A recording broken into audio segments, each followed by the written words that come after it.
오늘은 지난 시간에 이어서 금 투자를 할 수 있는 5가지 방법에 대해서 소개해 드릴 건데요. 제가 지난 시간에 금값에 영향을 미치는 배경과 요인들에 대해서 올려놓은 영상 있으니까요. 못 보신 분들은 이 영상 보시고 돌아가서 꼭 보시길 바라겠습니다. 위에 카드 걸어두도록 할게요. 그럼 금 투자 5가지 방법 영상 시작하도록 하겠습니다.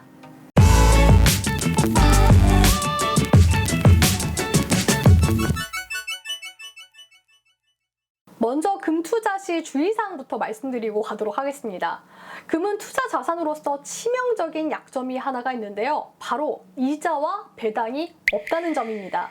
주식은 주가가 떨어지더라도 배당을 받을 수 있고요. 채권 역시도 가격이 떨어지더라도 만기까지 기다리면서 표면 금리를 받을 수가 있습니다.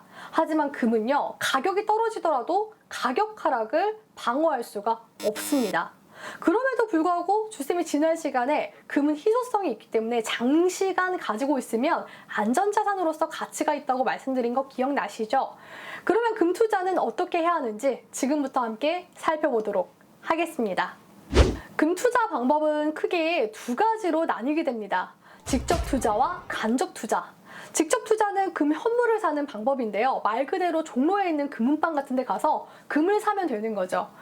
현물 금을 사는 거에 있어서는 제일 직관적인 방법이긴 한데요. 단점은 부가가치세가 10% 정도 나가고요. 여기에 세공비와 수수료까지 포함하면 15% 안팎의 비용이 발생된다고 보셔야 합니다.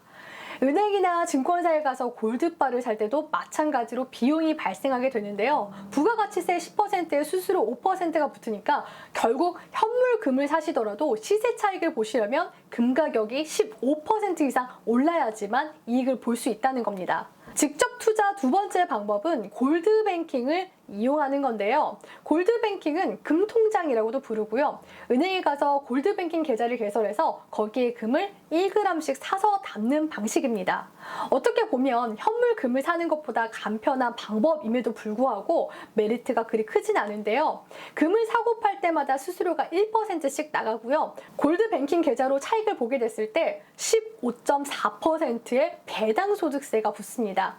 여기까지 들어보시면 부가가치세니 배당소득세니 세금이 너무 부담스러워서 그냥 하지 말아야 되겠다라는 생각이 드실 것 같은데요. 세금이 나가지 않는 유일한 방법을 하나 소개해드리도록 하겠습니다.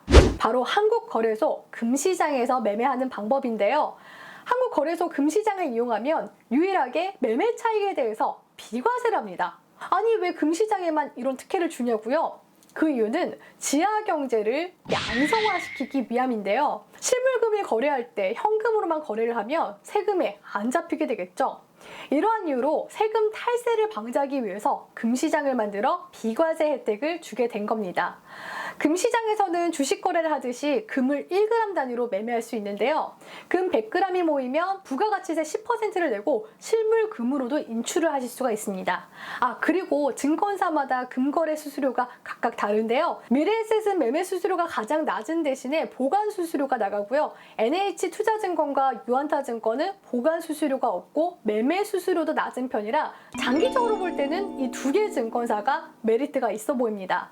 나중에 금시장에서 금거래하는 방법 영상은 제가 따로 만들도록 할 테니까요. 관심 있으신 분들은 영상 업로드되면 한번 보시고 투자할 때 참고하시면 되겠습니다. 다음은 금 파생 상품에 대해 알아볼 텐데요. 대표적으로 금펀드와 ETF 상품이 있습니다. 금펀드와 ETF는 금 선물 및 금과 관련된 기업들의 주식에 투자하는 거라고 보시면 되는데요. 펀드 가입 시 판매 수수료를 먼저 내야 하는 선취 수수료가 1%에서 1.5% 정도 나가고요. ETF 상품의 경우 연 0.5%의 운용보수가 나갑니다.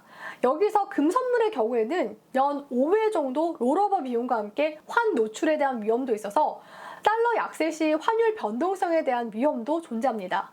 물론 상품마다 달라서 환 해지를 하는 상품도 있으니까요. 잘 알아보고 투자하시는 것이 좋겠죠.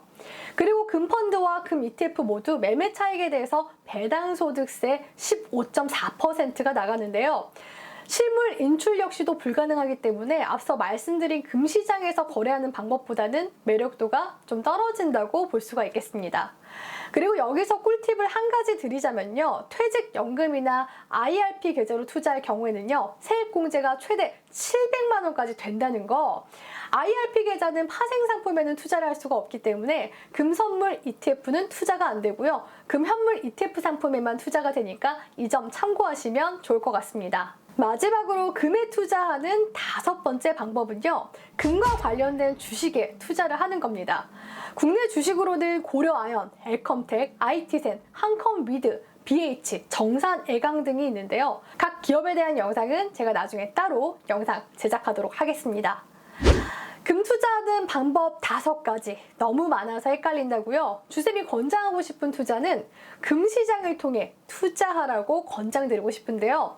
세금도 비과세일 뿐더러 실물 금으로도 인출할 수 있는 메리트가 있어서 매매 방법만 잘 익히신다면 가장 좋은 방법이 되지 않을까 싶습니다.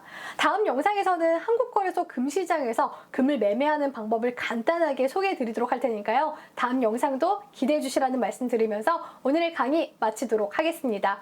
영상이 유익하셨다면 구독과 좋아요와 함께 댓글 많이 달아주시고요. 그럼 오늘도 가져와!